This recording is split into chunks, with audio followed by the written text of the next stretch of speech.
कीर्तनम और स्मरणम, ये 3 दिन हम इन तीनों पे चर्चा करेंगे। इन 9 भक्तियों के 9 आचार्य बताए गए कि 9 भक्तियों को किन किन आचार्यों ने किया। उन आचार्यों का यदि हम पालन करेंगे तो ये 9 भक्ति हमारे चित्त में भी आ जाएगी। श्री विष्णु श्रवणे परीक्षित भवत् वैयासकी कीर्तने प्रहलाद स्मरणे तदंग्रि भजने लक्ष्मी पृथु पूजने अक्रूरस्तव भिंदने कपिपते दास्येतु सख्योर्जुन सर्वस्वात्मनिवेदने बलिरभूत् पर्यातिरेषां फलम्। नवदा भक्ति के 9 आचार्य, बहुत सावधानी से सुनो। सबसे पहली भक्ति कौन सी है? श्रवण भक्ति। और श्रवण भक्ति के आचार्य हैं श्री विष्णु श्रवणे परीक्षित भव, श्री परीक्षित जी महाराज। हमारी भागवत के जो श्रोता परीक्षित जी हैं, ये नवदा भक्ति की प्रथम भक्ति के आचार्य हैं। भक्तमाल जी में कहते हैं, श्रवण रसिक कहूं सुने ना परीक्षित से, पानहु करत लागी कोटि गुण प्यास है। बहुत सावधानी से सुनिएगा सब लोग।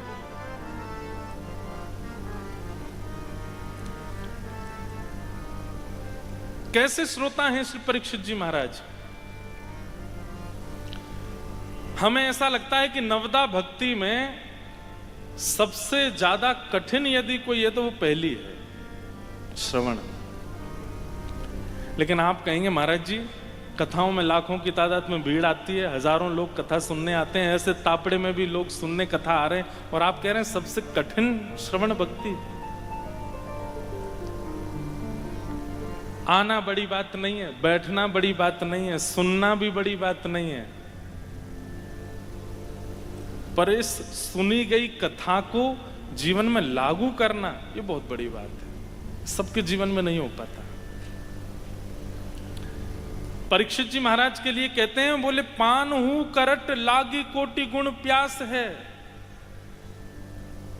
श्रवण भक्ति तब मानो कि आप कथा सुनते जा रहे हैं, और ज्यों ज्यों सुनते जा रहे हैं त्यों तो एक स्थान पर तो तृप्ति हो रही है, और तृप्ति के साथ साथ प्यास और ज्यादा बढ़ती जा रही है। वो श्रवण भक्ति है।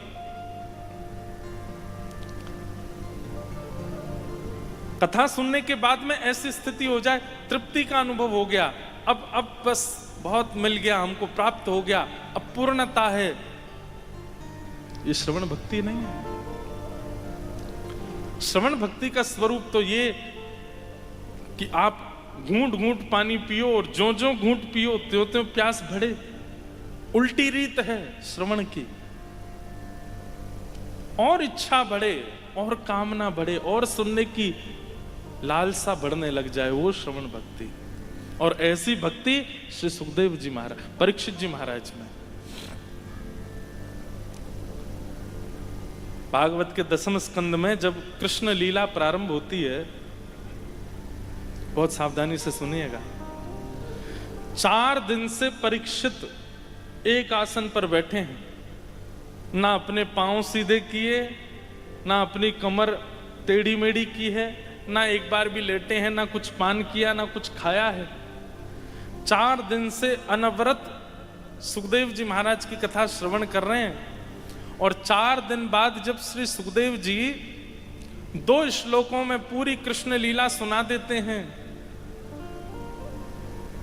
मथुरा में जन्म हुआ, गोकुल में ये लीला की, वृंदावन में ये लीला की, गोवर्धन पर्वत धारण किया, कालिया नाग का मर्दन किया, कंस वध करके भगवान ने जरासंध के साथ युद्ध किया, रण छोड़ करके द्वारिका चले गए, 16,108 ब्याह किए, महाभारत युद्ध कराया और भगवान ने अपनी लीला विश्राम करके स्वधाम को चले गए।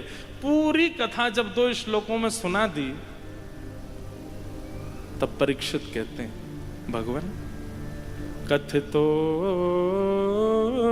वंश विस्तारो भवता सोम सूर्ययो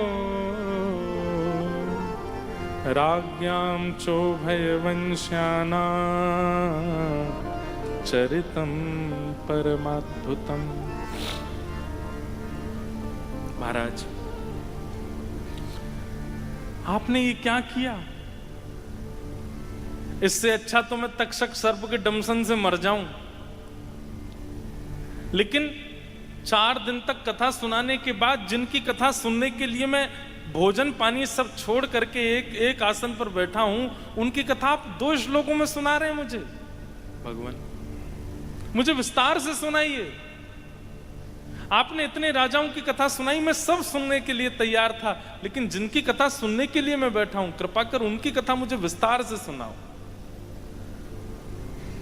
तब सुखदेव जी कहते हैं, बोले परीक्षित, तुम 4 दिन हो गए एक ही आसन पर बैठे हो, थोड़ी देर का विश्राम कर लें। तुम कुछ पा लो, थोड़ा आराम कर लो, कुछ पान करके फिर आ जाओ, फिर कथा सुना देंगे। तब परीक्षित जी महाराज इतना सुंदर उत्तर देते हैं, पिबंतम त्वन्मुखाम्भोज च्युतम हरि कथामृतम। नाथ, वास्तव में मेरी भूख की पूर्ति आपकी कथा से हो रही है, मेरी प्यास की पूर्ति आपकी कथा से हो रही है, मेरा आराम आपकी कथा से हो रहा है। देह की जितनी आवश्यकताएं होती हैं, आपके एक एक शब्द में मेरी वो आवश्यकताएं पूरी हो रही हैं। मुझे भूख नहीं लगती, मुझे प्यास नहीं लगती, मुझे निद्रा नहीं है। कथा से ही मेरा सर्वस्व हो रहा है। उसी समय श्रवण भक्ति के आचार्य के रूप में परीक्षित जी का नाम लिख दिया गया। कहने का अभिप्राय,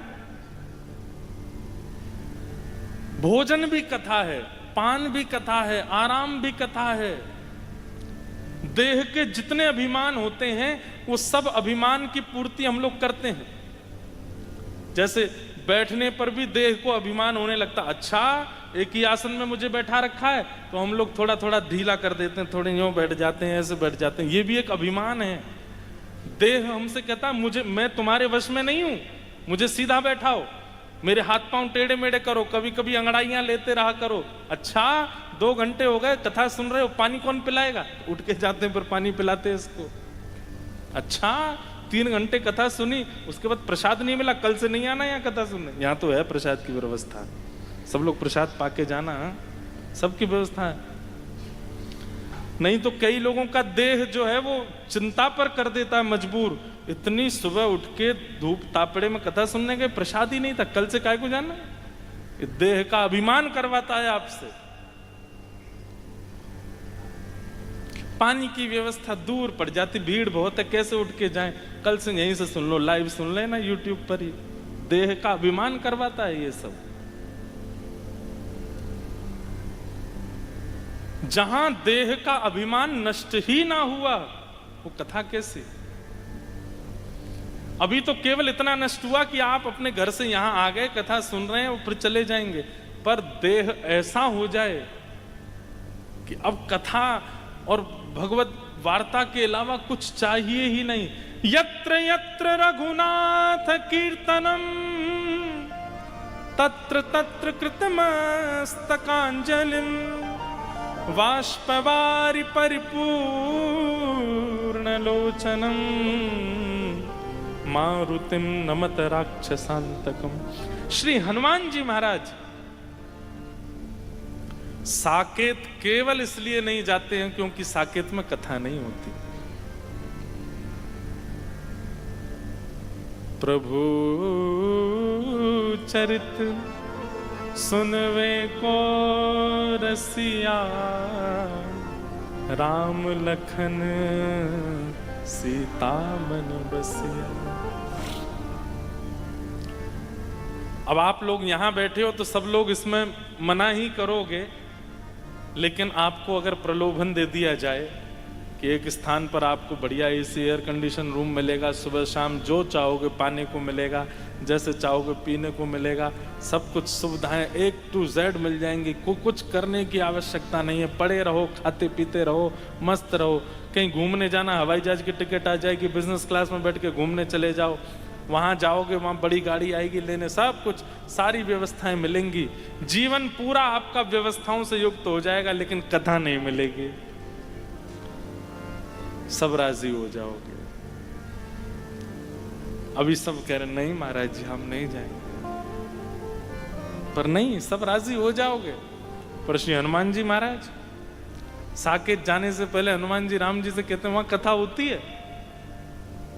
राम जी कहते हैं जहां मैं प्रत्यक्ष विराजमान हूं वहां कथा क्यों सुननी तुमको, रोज आ जाना मेरा दर्शन कर लेना। हनुमान जी कहते हैं प्रत्यक्ष में तो केवल 2 नेत्रों को आप दिखाई दोगे, पर कथा में तो रोम रोम को आप सुनाई देते हो नाथ।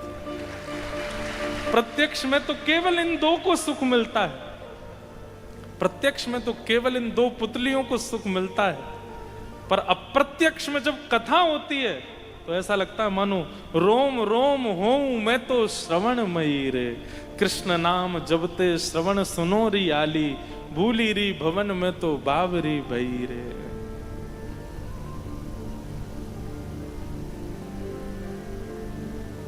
कथा,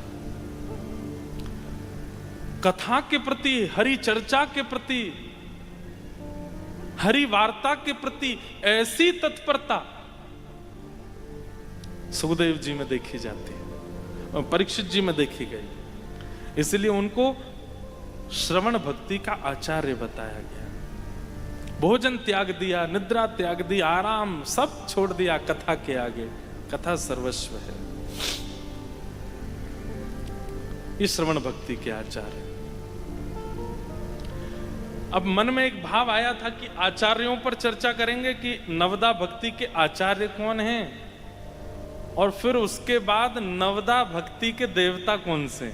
वैसे तो श्रवण कीर्तन स्मरण पाद सेवन अर्चन वंदन दास्य सख्य आत्मनिवेदन 9 भक्ति से सारे ठाकुर जी रीझते हैं, पर कुछ ठाकुर जी ऐसे हमारे धराधाम पर जिनमें एक भक्ति का लोभ ज्यादा है। जैसे भक्त गावे सब ठाकुर सुनते हैं, पर सब ठाकुरों में एक ठाकुर ऐसे हैं जो बहुत ज्यादा सुनते हैं। तो नवदा भक्ति में नवदा भक्ति के भक्तों की चर्चा करेंगे, और उन नवदा भक्ति में एक एक भक्ति से अति प्रसन्न होने वाले एक एक भारत के ठाकुरों की भी चर्चा करेंगे। तो श्रवण भक्ति में सबसे पहला नाम हमारी भारत भूमि में जिन ठाकुर का आता है, महाप्रभु श्री जगन्नाथ, श्री जगन्नाथ महाप्रभु की। इस श्रवण भक्ति के ठाकुर जी, इन जैसा श्रोता नहीं है पूरे भारत में। सुनते तो सब हैं, हमारे राधारमन जी भी सुनते हैं, राधा वल्लभ जी भी सुनते हैं, बिहारी जी भी सुनते हैं, पर महाप्रभु जी का तो एक ही काम है, सुनना। सुनते ही हैं। वो नेत्र ही इतने बड़े कर करके बैठे हैं कि इतने सारे लोगों में मुझे किसी का मुंह चलता दिख जाए कि कोई कुछ बोल तो रहा है, और मैं उसको देख लूं, दूर से सुन लूं उसकी बात क्या है।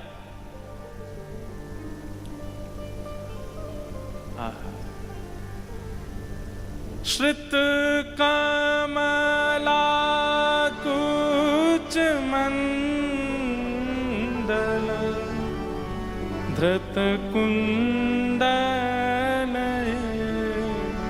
धृत कुंडल कलित ललित वनमाल जय जय देव हरे।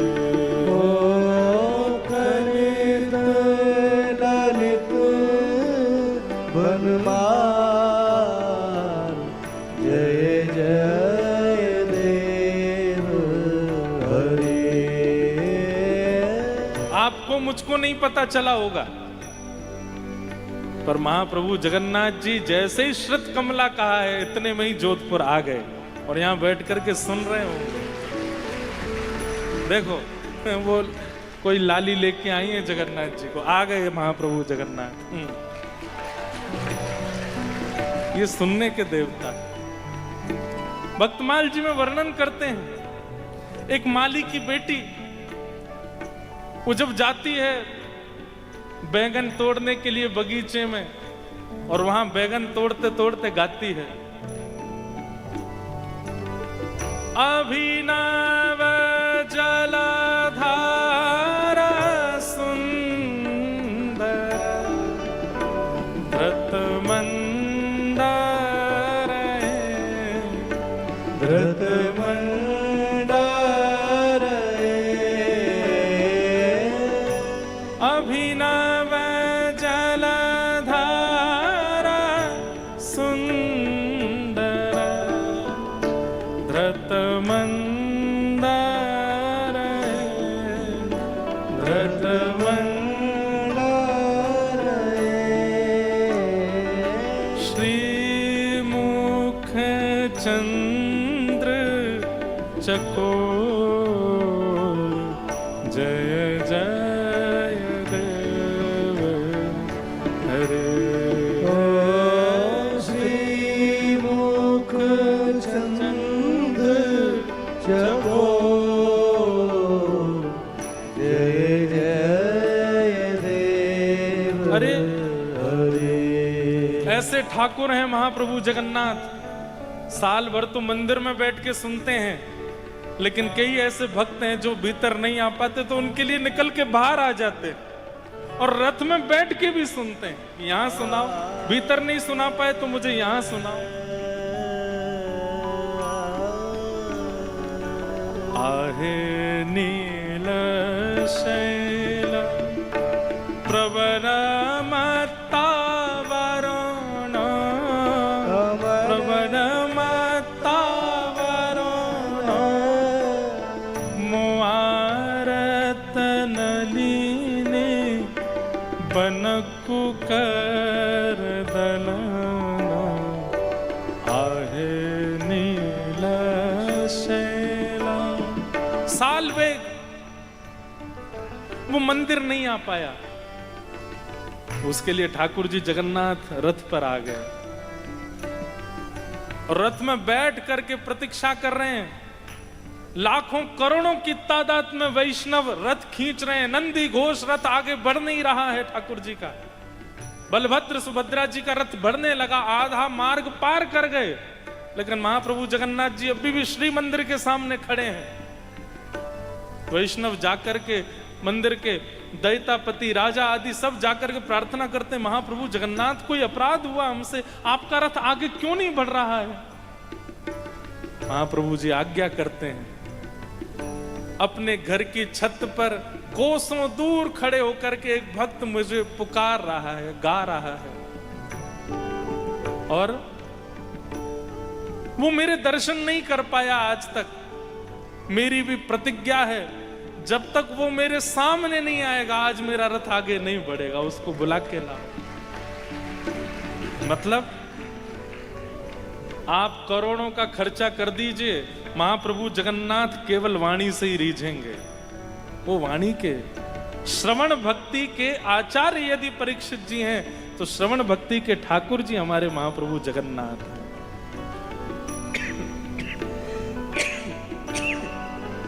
हमारी बात मानिएगा, भक्तमाल जी में तो कहते हैं जयदेव महाप्रभु की स्तुति के लिए कहा गया, ता सुनवे राधा रमण अवश्य पधारे। जयदेव महाप्रभु जिन्होंने संपूर्ण गीत गोविंद को जगन्नाथ महाप्रभु को सुनाने के लिए रचा, उसके लिए कहते हैं उसको सुनने ठाकुर जी अवश्य आते हैं। आप कुछ भी साधन कीजिए, कुछ भी नाम जप कीजिए, कहीं भी यज्ञ कीजिए, अनुष्ठान कीजिए, परिक्रमा कीजिए, हमारी बात एक मान लीजिएगा, अपनी संपूर्ण क्रिया के विश्राम में, प्रारंभ में किसी को भी वंदन, मध्य में किसी को भी वंदन, अपनी संपूर्ण क्रिया के विश्राम में दोनों भुजा उठा करके महाप्रभु श्री जगन्नाथ जी को वंदन कीजिए, उनको पुकारिए, तो आपकी जो भी भावना थी, जो भी आपने किया है, सब स्वीकार होगा। सुनते हैं, उनका काम ही सुनने का है। ऐसे महाप्रभु जगन्नाथ जयदेव महाप्रभु के लिए गीत गोविंद सुनते हैं, साल्विक की स्तुति सुनने के लिए अपना रथ रोक देते हैं, और कर्माबाई की खिचड़ी पाने के लिए कर्माबाई पुकारती है और महाप्रभु जगन्नाथ मंदिर छोड़ के भागते हैं। मुंह जल जाता है ठाकुर जी का, लेकिन पाने के लिए आते हैं।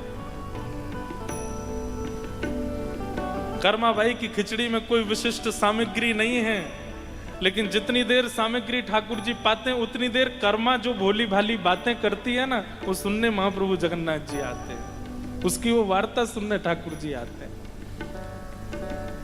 अभी नहाई भी नहीं है, अभी स्नान आदि भी नहीं किया है, ऐसी भोली सी, ऐसी सीधी सी, ऐसी मधुर, ठाकुर जी से कहती है अगर खिचड़ी नहीं पाओगे तो ये गोल मटोल आपके गाल पिचक जाएंगे भीतर, ये गदमदरा से आपके हाथ सब पतले दुबरे हो जाएंगे, और जब आप पतले दुबले हो जाओगे तो मैं पिताजी से कहूंगी कि अब ठाकुर जी पतले हो गए, दूसरे ठाकुर जी लाओ, मोटे ताजे लेके आओ। ठाकुर जी उसके भाव पर ऐसे रीझ गए कि दौड़े कर्माबाई के यहाँ पर। सुनते कौन है? जगन्नाथ।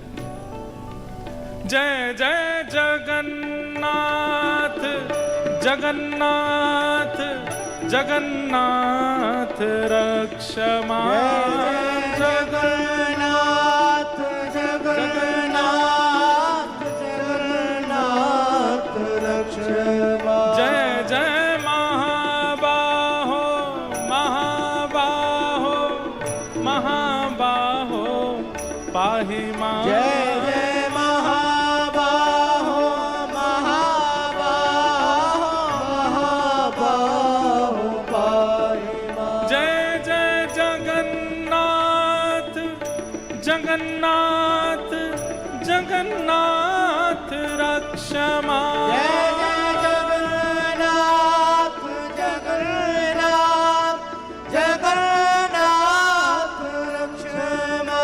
जय जय महाबाहो, महाबाहो, महाबाहो पाहि मां। जय जय महाबाहो, महाबाहो, महाबाहो पाहि मां। जय जय जगन्नाथ, जगन्नाथ जगन्नाथ रक्षमा। जय जय जगन्नाथ, जगन्नाथ जगन्नाथ रक्षमा। जय जय महाबाहो, महाबाहो, महाबाहो पाहि मां। जय जय महाबाहो, महाबाहो, महाबाहो पाहि मां। जय जय देव महाप्रभु श्री जगन्नाथ की। श्रवण भक्ति के आचार्य श्री परीक्षित जी महाराज और श्रवण भक्ति के ठाकुर जी महाप्रभु जगन्नाथ। इसलिए अपनी बात सुनानी हो, कोई नई रचना करी हो, कुछ लिखा हो, कोई कविता लिखी हो, कोई पद लिखा हो, कोई भाव लिखा हो, सबसे पहला किसी को नहीं सुनाना, अपने घर के ठाकुर जी। कोई बात, कोई अंतर नहीं है, वही जगन्नाथ जी हैं, वही घर के ठाकुर हैं, पर फिर भी अपने कक्ष में बैठ करके और महाप्रभु जगन्नाथ जी को स्मरण करके सुनाइए सबसे पहले, क्योंकि महाप्रभु जी सुनते हैं। हमारे कल महाराज जी से चर्चा हो रही थी, हमारे पूज्य पिताजी महाराज के गुरुदेव अनंत श्री विभूषित दास के दादा गुरुदेव श्री गरुणध्वजाचार्य जी महाराज, जगन्नाथपुरी हमारा गुरु घर है, वहीं जीयर स्वामी मठ। तो महाराज जी एक बात कहते थे, मैंने उनका दर्शन नहीं किया पर उनकी वार्ता सुनी। इतना सुंदर भाव कहते, बोले महाप्रभु जगन्नाथ जी के आंख देखो कैसी बड़ी बड़ी, महाप्रभु जगन्नाथ जी के नाक भी दिखेगी, महाप्रभु जगन्नाथ जी का अधर भी दिखे, पर कान वो लोग कान तो ऐसे ढक के रखते हैं, मुफलर सा पहन के रहते हैं महाप्रभु जगन्नाथ जी ऐसे। क्यों? वो लोग कान छुपा के क्यों रखे हैं ठाकुर जी ने? उसके पीछे इतना सुंदर भाव कहते महाप्रभु जी बोले कि अरे भैया कोसों दूर से कर्मा बुलाती है और मैं जाता हूं, और जब मैं लौट के आता हूं तो ये घर में 2 लोग और बैठे हैं ना, बलभद्र सुभद्रा, ये मुझे टोकते हैं, किसके यहां जाते हो आप? अरे वो तो ऐसी है, वो तो ऐसा है, वो तो ऐसा प्रसाद बनाता है, वो तो ऐसे रहता है। अरे आप उससे मिलने गए थे? ये उसके पुराने सारे कुकर्म ढूंढ ढूंढ के मुझे बताते हैं।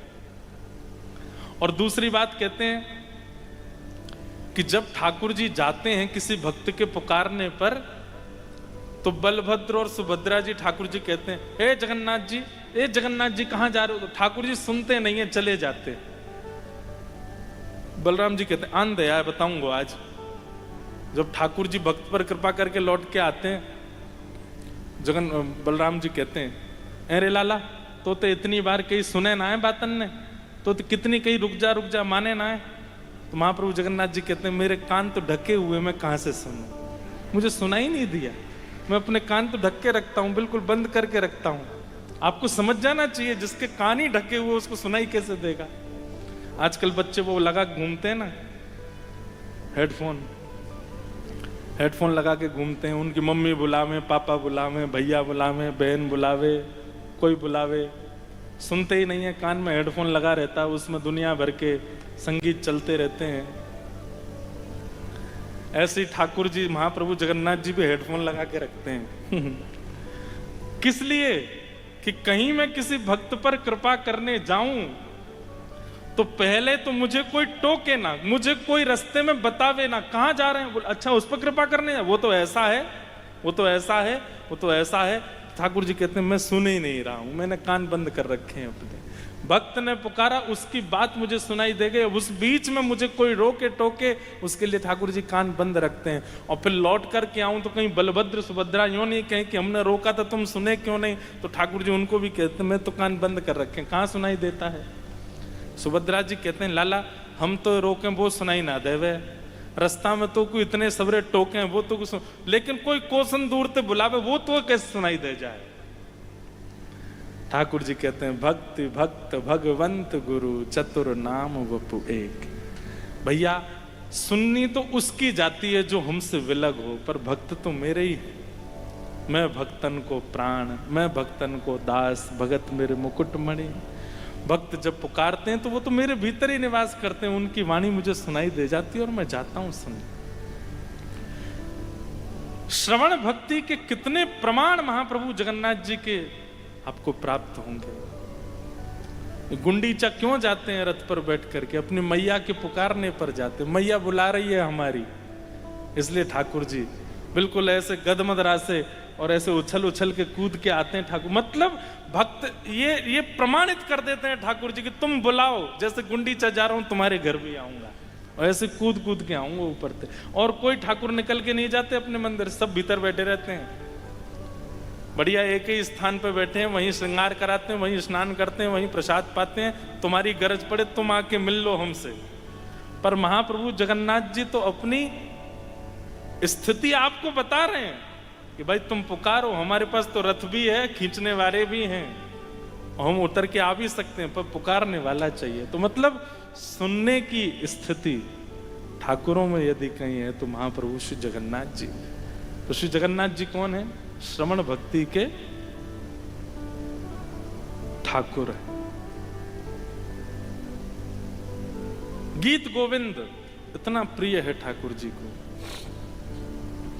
कोई नित्य अपने घर पर केवल आसन पधरा दे और आसन पधरा करके शुद्ध आसन में ये भावना रख ले कि श्री ठाकुर जी बैठे हैं, और तब गीत गोविंद का पाठ करे, कुछ दिन बाद उसको अनुभव होने लगेगा कि ठाकुर जी साक्षात आते हैं, आगे विराजमान होते हैं, पूरी गीत गोविंद का श्रवण करते हैं। ऐसे श्रवण भक्ति के हमारे ठाकुर कौन? श्री जगन्नाथ। फिर मन में भाव आया, श्रवण भक्ति का परहेज क्या है?